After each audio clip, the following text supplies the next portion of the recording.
Hello everyone, अस्सलाम वालेकुम। मेरा नाम तहलीम फ़ातिमा है और मैं यूट्यूब पे थाईलैंड में स्टडी के रिलेटेड वीडियोस बनाती हूँ, चूँकि मैं ख़ुद भी वहाँ पे स्टडी करती हूँ on a fully funded scholarship.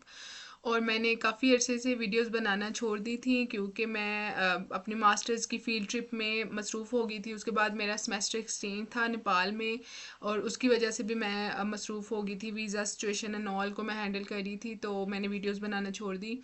और मुझे आप में से बहुत सारे लोग मुझे इंस्टाग्राम पे मैसेज करते थे, मुझे पूछते थे कि आपने वीडियोस क्यों बनाना छोड़ दी हैं आप, और मेरे से क्वेश्चंस भी करते थे। पहले तो मैं बहुत ज़्यादा मशकूर हूँ आपकी कि आप मुझे मैसेज करते थे और मुझसे सवालात पूछते थे। मैं बहुत ज़्यादा खुश होती थी जब भी मैं पढ़ती थी मैसेजेस।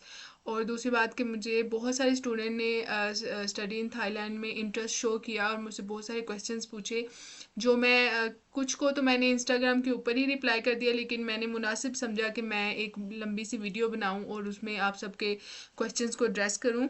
तो मैंने ये आपके सारे क्वेश्चंस जो हैं मैंने लिख लिए हैं और मैं इसको कोशिश करूँगी कि मैं इसको हर क्वेश्चन का आंसर दे सकूँ, लेकिन कहीं अगर रह जाए तो आप प्लीज़ मुझे कमेंट्स में बताएं और मुझे इंस्टाग्राम पे डीएम भी कर सकते हैं और मुझे बताएं कि नेक्स्ट वीडियो मुझे कहाँ किस चीज़ पे बनानी चाहिए। मैं आपकी हर तरह से मदद करने को तैयार हूँ, चाहे वो स्कॉलरशिप हो, एडमिशन्स हो, या यूनिवर्सिटीज़ की शॉर्ट लिस्टिंग हो, या कोई भी और आपका कंसर्न हो। You can ask me anything.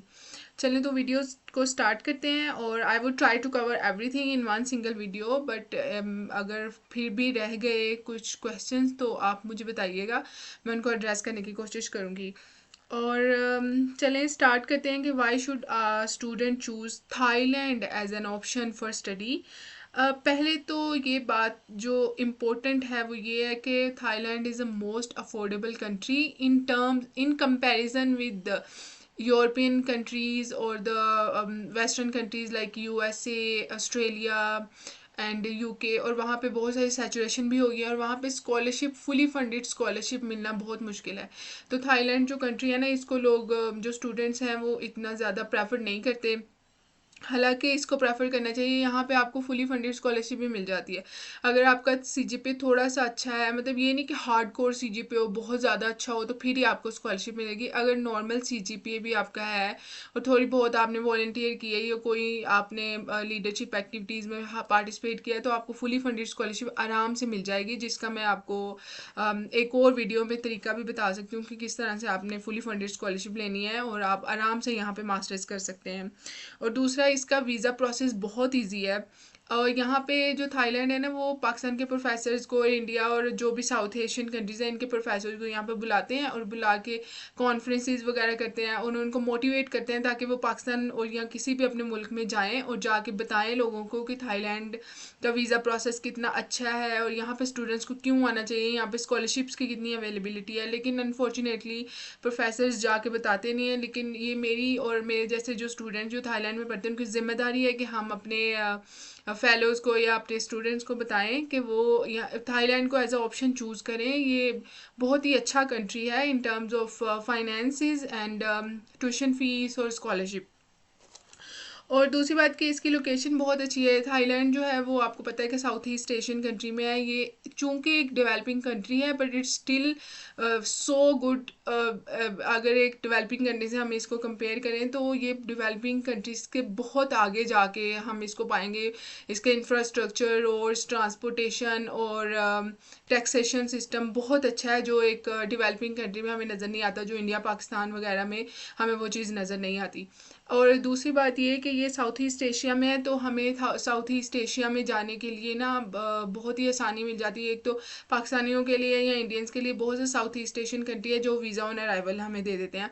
तो अगर हमने ट्रैवल हिस्ट्री बनानी है, कम पैसों में हमने साउथ ईस्ट एशिया घूमना है, तो हम आराम से थाईलैंड से मूव करके दूसरे कंट्रीज़ में जा सकते हैं और जाके हम वहाँ से अपनी ट्रैवल हिस्ट्री है उसको बना सकते हैं। तो ये वाली कुछ चीज़ें थी जो मैंने आपको मतलब मोटा मोटा बता दिया। लेकिन मैं अगर आपको यूनिवर्सिटी के बारे में बताऊं, क्योंकि मुझसे बहुत सारे क्वेश्चन ये होते हैं कि थाईलैंड में यूनिवर्सिटी के बारे में आप बताएं, कौन सी यूनिवर्सिटीज़ हैं, कैसे हमें वहाँ पे एडमिशन मिलेगा, स्कॉलरशिप्स के क्या चांसेस हैं एंड ऑल। तो यूनिवर्सिटी यहाँ पे भी जैसे पाकिस्तान, इंडिया या कोई और वेस्टर्न कंट्री या यूरोपियन कंट्री में पब्लिक और प्राइवेट यूनिवर्सिटीज़ होती हैं, ऐसे ही यहाँ पे भी पब्लिक और प्राइवेट यूनिवर्सिटीज़ हैं। पब्लिक यूनिवर्सिटीज़ का ये होता है कि उसका मतलब डिग्री की वर्थ ज़्यादा होती है, प्लस वहाँ पे आपको फुली फंडेड स्कॉलरशिप मिल जाती है। सेकंड जो कॉस्ट होती है ना, वो जो पब्लिक यूनिवर्सिटी की कॉस्ट है वो वैसे ही है जैसे पाकिस्तान में हम किसी प्राइवेट यूनिवर्सिटी में पर सेमेस्टर फीस दे देते हैं, वो यहाँ पे भी एक सेमेस्टर की उतनी ही फीस होती है। हम किसी भी प्राइवेट यूनिवर्सिटी की फ़ीस को उठाएंगे तो वहाँ यहाँ पे अगर हम किसी इंटरनेशनल प्रोग्राम में एडमिशन लेंगे तो हमें यहाँ पे भी उतनी ही फीस मिलेगी या उससे थोड़ी सी बस ज़्यादा मिलेगी। मैंने कोई इतना डिफरेंस नहीं देखा क्योंकि मैं तो स्कॉलरशिप पे थी, तो लेकिन मेरे जो फेलोज थे, कोलीग्स थे जो स्कॉलरशिप पे नहीं थे, तो उन्होंने अपने सेमेस्टर की फ़ीस दी। तो मैंने उनसे जब पूछा तो मैं बहुत हैरान हुई कि मतलब इतनी कम फ़ीस यहाँ पे, और इसलिए मैं उस एक्सपीरियंस से आपको बता रही हूँ। दूसरा स्कॉलरशिप, अगेन स्कॉलरशिप सबसे बड़ा कंसर्न होता है स्टूडेंट का, क्योंकि उसको अगर स्कॉलरशिप मिल जाती है तो वो वेल एंड गुड है, उसकी तो वारे न्यारे हो जाते हैं। स्कॉलरशिप में आपकी फ़ीस माफ़ होती है, आपको मंथली स्टाइपेंड मिलता है, उसके अलावा कुछ यूनिवर्सिटी तो आपको फ्री की अकोमोडेशन दे देती हैं, मतलब अकोमोडेशन वो देंगी और वो स्टाइपेंड भी आपको देंगी, और उससे आपका बहुत ही अच्छा गुजारा हो जाता है और आप आराम से थाईलैंड को एक्सप्लोर भी कर सकते हैं और अपने पैसे यूज़ कर सकते हैं आप। और तीसरा ये कि एक्सचेंज अपॉर्चुनिटीज़ यहाँ थाईलैंड में बहुत ज़्यादा होती है। जैसे मैंने बताया कि मैं नेपाल में मैंने सेमेस्टर एक्सचेंज किया है, ऐसे ही आपको बहुत सारे इंटरनेशनल प्रोग्राम होते हैं जिसमें आपको एक्सचेंज अपॉर्चुनिटी बहुत मिल जाती है, क्योंकि साउथ ईस्ट एशियन कंट्रीज़ का आपस में बहुत ज़्यादा आसियान की वजह से, आसियान जो रीजनल ऑर्गेनाइजेशन है उसकी वजह से इनका बहुत ज़्यादा कोऑपरेशन है, और इसकी वजह से चूँकि जितने भी साउथ ईस्ट एशियन कंट्रीज़ हैं उनकी इकॉनमी एक जैसी है तकरीबन, और आपको आराम से मतलब एक जैसी अमाउंट मिलेगी हर किसी कंट्री में। तो इसलिए वो आपकी जो सेमेस्टर एक्सचेंज की अपॉर्चुनिटी है ना वो ये करवा देते हैं, तो इससे आपकी डिग्री की वर्थ भी बन जाती है, क्योंकि आपके डुअल मास्टर हो जाता है, या अगर बैचलर है तो बैचलर में भी एक आधा आपका सेमेस्टर एक्सचेंज करा देंगे सिंगापुर में, कंबोडिया, लाओस, तैमूर लस्ते, इंडोनेशिया या इस तरह की जो साउथ ईस्ट एशियन कंट्रीज़ है, तो वो एक करवा देते हैं आपका। और बहुत सारे प्रोग्राम ऐसे हैं जिसमें सेमेस्टर एक्सचेंज की अपॉर्चुनिटी होती है। वो जब आप यूनिवर्सिटीज़ में अपने प्रोग्राम ढूंढ रहे होते हैं तो वो आपकी रिस्पॉन्सिबिलिटी होती है कि वो आप सारे जो आपके जो अलाइन करते हैं आपसे वो आप प्रोग्राम ढूंढें और उसमें देखें, तो आप उसमें एडमिशन लेने की कोशिश करें। और जो स्कॉलरशिप का मरहला होता है ना, वो अक्सर ये होता है कि स्कॉलरशिप हम साथ ही अप्लाई करने का भी ऑप्शन होता है हमारे पास जब हम एडमिशन कर रहे होते हैं, और अक्सर ये होता है कि एडमिशन करने के बाद जब हमारी सिलेक्शन हो जाती है तो तब भी हम स्कॉलरशिप अप्लाई करते हैं। तो स्कॉलरशिप भी काफ़ी तरह की होती है, लेकिन ज़्यादा फुली फंडेड, क्योंकि जो मेरी यूनिवर्सिटी थी उसमें कुछ 3-4 पाकिस्तान के स्टूडेंट थे। बड़ी हैरत की बात है कि सिर्फ 3-4 थे और उन 3-4 को स्कॉलरशिप मिली हुई थी। तो वो ज़्यादा लड़कियां ही थी, लड़के मैंने नहीं देखे थे, तो उनको सबको स्कॉलरशिप मिली थी। तो मैं उनसे भी बात करी थी कि देखो लोगों को पता ही नहीं होता कि मतलब इस जैसे कंट्री को लोग कंसिडर ही नहीं करते, थाईलैंड जैसे को, और वो अगर कंसिडर करें तो उनको पता चले कि कितनी हिडन अपॉर्चुनिटीज़ है जो हम आराम से ले सकते हैं। जो लोग वेस्टर्न कंट्री की तरफ भागते हैं वहाँ पे उनको स्कॉलरशिप भी नहीं मिलती और अपने पैसे ज़ाया कर रहे होते हैं और पार्ट टाइम जॉब्स कर रहे होते हैं। जब आप पार्ट टाइम जॉब्स करते हैं ना तो तब आप अपनी प्रोफेशनल लाइफ पे फोकस नहीं कर सकते, आप अच्छी अच्छी जगह इंटर्नशिप्स नहीं कर सकते। जब फिर आप प्रोफेशनल लाइफ पे फोकस नहीं करते फिर आगे जाके आपको जॉब में इशू होता है। तो इसलिए स्कॉलरशिप का ये सबसे बड़ा बेनिफिट होता है कि आपको जो फाइनेंसेस होते हैं उनकी कोई परवाह नहीं होती, and then you can go and do your internship, और भी प्रोफेशनल अपॉर्चुनिटीज़ हैं जो उनको अडॉप्ट कर सकते हैं आप, और आपकी प्रोफेशनल लाइफ पे उसका बहुत अच्छा असर पड़ता है। अच्छा, ये तो गया। और दूसरा लिविंग कॉस्ट। लिविंग कॉस्ट में ये होता है कि अगर आप स्मॉलर सिटीज़ में रहें तो आपकी लिविंग कॉस्ट कम होगी। जैसे मैंने 6 महीने जब मैं रही थी तो मैं चूँकि माहिडोल यूनिवर्सिटी में पढ़ती थी तो मैं उसी के साथ ही बिल्कुल 1 किलोमीटर के फासले पे मैंने अपार्टमेंट लिया था। तो मैं मतलब वहाँ पे थोड़े कम थे लोग तो इसलिए वो अपार्टमेंट महंगा था। लेकिन अगर आप सेंट्रल बैंकॉक में या सेंट्रल सिटी में रहें ना किसी में भी, सॉरी, तो उसमें क्या होगा कि आपको मतलब मॉडरेट टू हाई आपको कॉस्ट मिलेगी रेंट में। लेकिन वहाँ पे भी ये था कि जैसे मैं स्मॉलर सिटी में रहती थी तो मैं डबल पे करती थी अपनी अमेरिकन फ्रेंड से। मेरी अमेरिकन फ्रेंड रहती थी सेंट्रल बैंकॉक में और वो मुझसे हाफ अमाउंट में रेंट पे कर रही थी। तो ये भी चीज़ हो जाती है कि अक्सर आप सेंट्रल सिटी में रहते हैं और आपको आसानी से लो कॉस्ट में भी आपको अपार्टमेंट मिल जाते हैं। तो मैं स्मॉल सिटी में रहती थी और मैं उसे डबल पे कर रही थी, और वो बैंकॉक के सेंटर में रहती थी और मुझसे कम पे कर रही थी, उसका 3500 बाट वो पे कर रही थी। तो 3500 बाट ऑलमोस्ट 32,000 पाकिस्तानी रुपीज़ बनते हैं, जो मतलब अगर हम एक हॉस्टल में भी रहें तो वहाँ पे भी 15 से 20 हज़ार रुपया हमें एक रूम का मिल जाता है, तो कोई इतना ख़ास नहीं होता। लेकिन ढूंढना भी एक कला होती है, आपने ढूंढ के फिर आप रह सकते हैं। तो आप वो अगर अगर किसी का एडमिशन हो गया है और आप वो चाह रहे हैं कि बैंकॉक में या किसी भी बिगर सिटी में वो अकोमोडेशन ढूंढना चाह रहे हैं, तो वो भी मुझे कमेंट कर सकते हैं। मैं उस पर भी एक वीडियो बनाऊंगी और आपको बताऊंगी कि कैसे आपने चीप अकोमोडेशन ढूंढनी है जिससे आपको इतना ज़्यादा मसला ना हो। उसके बाद फूड का यहाँ पे इशू होता है, क्योंकि मुझे इशू हुआ था, क्योंकि हम ज़्यादा हलाल खाते हैं। जिनको हलाल हराम का इशू नहीं होता वो तो आराम से फूड खा सकते हैं, उनके लिए तो बेइंतहा ऑप्शंस हैं। लेकिन जो हम जैसे लोग हैं जिनको हराम हलाल का इशू होता है, उनको मसला होता है। उनका ये हल है कि वो खुद खाना बनाए। मैं खुद ही खाना बनाती थी और खाती थी, क्योंकि हराम हलाल का वहाँ पे बहुत इशू होता है। लेकिन अगर आप सेंट्रल बैंकॉक में रहते हैं तो वहाँ पे बहुत सारे इंडियन पाकिस्तानी रेस्टोरेंट्स हैं जिनसे आपको हलाल खाना मिल जाएगा, और आप आराम से वहाँ से खाना खा सकते हैं। लेकिन बाहर से इंसान कितना खाना खाए, तो इसलिए ज़्यादा मेरा मशवरा यही है कि घर में बनाएं आप खाना, और घर में खाएं, इससे आपकी कॉस्ट भी कम होगी और प्लस आपका टाइम भी, पैसे बचेंगे। और दूसरी बात ये है कि ट्रांसपोर्टेशन, यहाँ पे पब्लिक ट्रांसपोर्टेशन है जैसे पाकिस्तान में है, तो आपको आराम से मतलब आप 25 हार्ट में इतना लंबा सफ़र कर सकते हैं। और MRT है, ट्रेन्स वगैरह हैं, कोई इतना उनका रेंट नहीं होता, बहुत आराम से आप वहाँ पे जा सकते हैं। तो वो यहाँ पे ड्राइव भी है, वो भी सस्ती है, इतनी ज़्यादा महंगी नहीं है। तो ट्रांसपोर्टेशन का इतना ज़्यादा खर्चा नहीं है, वो ऐसे ही है जैसे किसी दूसरे कंट्री में पब्लिक ट्रांसपोर्टेशन यूज़ करते हैं। तो आपको पता है कि पब्लिक ट्रांसपोर्टेशन का इतना खर्चा नहीं होता। और अगर स्टूडेंट लाइफ की बात करें तो स्टूडेंट लाइफ यहाँ पे अच्छी है। यहाँ पे बहुत सारे लोग आते हैं, बहुत all over the countries Thailand में लोग पढ़ने के लिए आते हैं, सिवाय साउथ एशियन कंट्रीज़ के। साउथ एशियन जो लोग हैं उनको हमेशा वो USA, UK, ऑस्ट्रेलिया या यूरोपियन कंट्रीज़ में जाएंगे। लेकिन यूरोप के बहुत सारे लोग थे, मेरे जो फ्रेंड्स भी थे वो थाईलैंड में पढ़ने के लिए आए हुए थे। अमेरिका के बहुत सारे लोग यहाँ पढ़ने आए थे, क्योंकि ये एक तो जो LGBTQ की मूवमेंट है उसके लिए ये बहुत ही ज़्यादा फ्रेंडली कंट्री है, तो लोग उसकी वजह से भी ज़्यादा आते हैं। प्लस यहाँ पे हर कल्चर को बहुत ही ज़्यादा इंपॉर्टेंस दी जाती है, मतलब इंडिपेंडेंटली आप अपना कल्चर जो है ना वो प्रैक्टिस कर सकते हैं, तो वो भी आराम से लोग यहाँ पे आते हैं। तो इसलिए थाईलैंड को ज़्यादा यूरोपियन और अमेरिकन और ऑस्ट्रेलियन लोग यहाँ पे आते हैं। बहुत सारे ऑस्ट्रेलियन प्रोफेसर थे जो अमेरिका यहाँ थाईलैंड में पढ़ा रहे थे, क्योंकि यहाँ पे लोग बहुत फ्रेंडली हैं, और आप आराम से अपना बिलीव, जो भी आपका रिलीजियस बिलीव है या आपका सेक्सुअल ओरिएंटेशन है, ये जो भी है आप आराम से यहाँ पे प्रैक्टिस कर सकते हैं। इसलिए ये एक पॉपुलर डेस्टिनेशन है टुवर्ड्स स्टडी एंड ऑल। लेकिन लोगों को यही लगता है कि थाईलैंड शहर में आता है तो लोगों को लगता है कि बस घूमने की जगह है। ऐसा बिल्कुल भी नहीं है, आप और भी अपॉर्चुनिटी ऐसे देखें। और जो जो इस तरह के कंट्रीज़ होते हैं ना जहाँ पे इतनी ज़्यादा भीड़ नहीं होती, वहाँ पे तो आपको ज़्यादा सर्च करनी चाहिए स्टडीज़ की, और आपको ज़्यादा स्कॉलरशिप के लिए अप्लाई करना चाहिए, आपको स्कॉलरशिप मिल भी जाती है।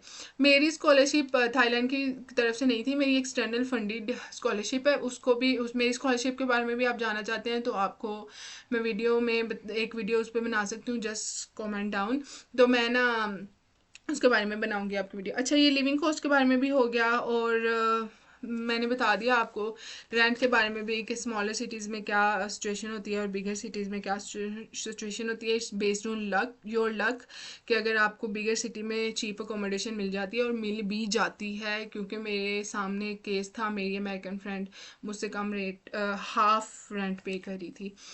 उसके बाद लैंग्वेज का हाँ थोड़ा सा बैरियर होता है, लेकिन लैंग्वेज का इतना बैरियर यहाँ पे मैंने नहीं देखा। अगर आप बेसिक थाई सीख लेते हैं, ग्रीटिंग करने के तरीके सीख लेते हैं, तो वो लोग बहुत खुश होते हैं। प्लस ये एक पॉपुलर टूरिस्ट डेस्टिनेशन है, तो यहाँ के थाई लोगों को पता है कि गूगल ट्रांसलेटर कैसे यूज़ करना है। तो वो जब भी आप उनसे बात करने लगेंगे तो वो पहले गूगल ट्रांसलेटर निकालेंगे और आपको अपनी बात लिख के आपको सुना देंगे। तो जहाँ भी आप जाएँ आप गूगल ट्रांसलेटर यूज़ करें, और आप आराम आराम से कम्युनिकेट कर सकते हैं, क्योंकि मैंने ऐसे ही किया है। तो आप मतलब लैंग्वेज का इतना कोई ख़ास बैरियर नहीं है, और थाई लैंग्वेज कोई इतनी मुश्किल भी नहीं है, बड़ी आसान सी। मैं वहाँ पे 6 महीने मतलब मैं नेपाल आ गई थी, लेकिन अब नेपाल आने से पहले वहाँ पे मैं 6 महीने थी, तो मैंने बहुत सारी थाई लैंग्वेज की चीज़ें सीख ली थी, तो कोई इतना मुश्किल नहीं होता। लेकिन हाँ, Google translator is must be your companion and your friend. जहाँ भी आप जाएँ तो उससे आपको कोई इतना मसला नहीं होगा। और दूसरा, स्टडी की अगर बात करें तो यहाँ पे बहुत सारे इंटरनेशनल प्रोग्राम आपको मिल जाएंगे, और आपको ढूंढने भी इंटरनेशनल प्रोग्राम ही चाहिए। एक तो वो इंग्लिश में स्टडी होती है, दूसरा इंटरनेशनल प्रोग्राम में आपको एक्सचेंज की अपॉर्चुनिटीज़ मिल जाती हैं, प्लस इंटरनेशनल प्रोग्राम आपकी जो डिग्री होती है you can use anywhere in the whole world. तो इसलिए वो इंटरनेशनल प्रोग्राम आपको ढूंढने चाहिए, और वो मिल भी जाते हैं आसानी से। मेरा भी इंटरनेशनल प्रोग्राम ही है। उसके बाद ये भी हो गया। और अगर हम सबसे मेन क्वेश्चन जो होता है वो होता है पार्ट टाइम जॉब्स और part time career opportunities and all. तो चूँकि मेरी तो स्कॉलरशिप थी, तो मैंने इतना पार्ट टाइम को एक्सप्लोर नहीं किया, लेकिन जब मैं बैंकॉक जाती थी तो वहाँ पे जैसे मेरी फ्रेंड थी और वो अपने पार्टनर के साथ थाईलैंड आई हुई थी, तो वो पार्ट टाइम जॉब करता था, वो एज ए इंग्लिश ट्यूटर काम करता था शाम को। तो वो इस तरह की जॉब्स आपको मिल जाती है। लेकिन बहुत सारी मल्टीनेशनल कंपनीज़ हैं बैंकॉक में। बैंकॉक में तकरीबन हर मल्टीनेशनल कंपनी है, तो आपको वहाँ पे भी पार्ट टाइम जॉब मिल सकती है। लेकिन आपको पहले यूनिवर्सिटी से लेनी पड़ेगी परमिशन, फिर जाके आपको आप पार्ट टाइम जॉब कर सकते हैं। इस तरह से आपको नहीं कर सकते, क्योंकि अक्सर वो यूनिवर्सिटी वाले अलाउ भी नहीं करते। तो आपको उनसे परमिशन लेनी पड़ेगी, फिर जाके आप वो कर सकते हैं। लेकिन आप कोशिश करें आप स्कॉलरशिप पे ही आएँ। स्कॉलरशिप पे आएंगे तो आपको फाइनेंसिस की इतनी फ़िक्र नहीं होगी, आप आराम से कमाएंगे अपना, आपको मिलेगा हर महीने आपके बैंक अकाउंट में आ जाए करेंगे पैसे, और आप इंजॉय करेंगे, अपनी स्टडी पे बहुत अच्छे से फोकस कर सकेंगे। और दूसरा, अगर पार्ट टाइम की बात करें तो इतना ही है कि 20 आवर्स पर वीक आपको काम करना पड़ता है, but you have to take permission from your university, उसके बाद ही आप कर सकें।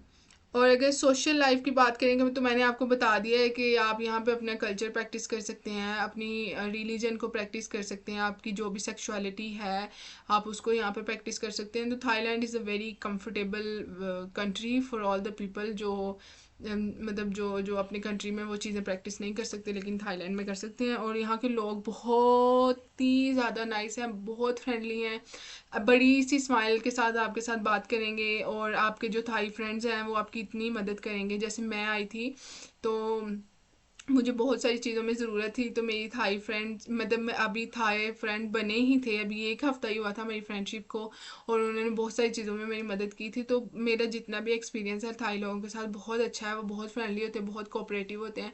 तो ये भी बड़ी वहाँ पे अच्छी चीज़ होती है। तो इसलिए, और जो इनका इसका इन्वायरमेंट है वो सारा साल गर्म ही रहता है। थाईलैंड में गर्मी बहुत ज़्यादा है, लेकिन एसी वगैरह होते हैं हर जगह, तो आपको इतनी ज़्यादा फील नहीं होती अनलेस अनटिल आप बाहर घूमें गलियों बाज़ारों में, तो फिर आपको गर्मी लगेगी। लेकिन वैसे यहाँ पे सर्दियों में भी सर्दी नहीं होती, यहाँ पे गर्मी ही रहती है।